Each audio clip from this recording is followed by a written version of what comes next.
মুরব্বীরা কইতো তালের পিঠা খাইলে নাকি 12 মাসের আলিক্কি অর্থাৎ অলক্ষী দুঃখ দুর্দশা এগুলো নাকি দূর হয়। সেজন্য আমি না রাগ কইরা কয়েক বছর তালের পিঠা খাইছিলাম না। আলহামদুলিল্লাহ আমার দুঃখ দুর্দশা খুব একটা বেশি আসেন না। তো পরে ভাবলাম যে মুরব্বীরা দেখো 12 মাসের আলিক্কি দূর হয়। তো এবার আমি কি করছি জানেননি, তালের পিঠা না খাইলাইছি।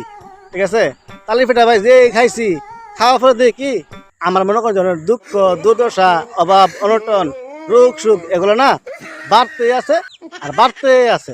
তাহলে আমার প্রশ্ন হইল, তালি পিঠা হাইলে যদি 12 মাস আলিকে দূর হইতো, তাহলে আমার অনেক দুঃখ দুর্দশা কেড়ে আমারে পিছু ছাড়তেছে না।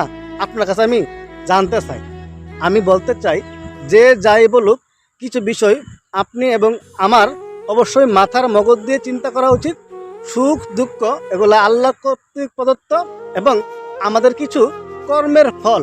ঠিক আছে, আমাদের জীবনে দুঃখ কষ্ট অসুখ বিসুখ দারিদ্র এগুলো থাকবে, এগুলো চিরন্তন এবং একটা সময় এগুলো আবার চলেও যায়। সুখের পরেও দুঃখ আসে, আবার দুঃখের পরেও সুখ আসে। এটাই হচ্ছে আমাদের মানব জীবন।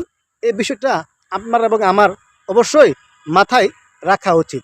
কোনো কিছু খাওয়ার সাথে দুঃখ দুর্দশা চলে যাবে বা না খেলে দুঃখ দুর্দশা বাড়বে, বিষয়টা এরকম না। আসুন আমরা নিজেরা পরিবর্তন হই, অন্যকেও আমাদের কিছু কিছু বিষয়ে পরিবর্তন করতে সহায়তা করি।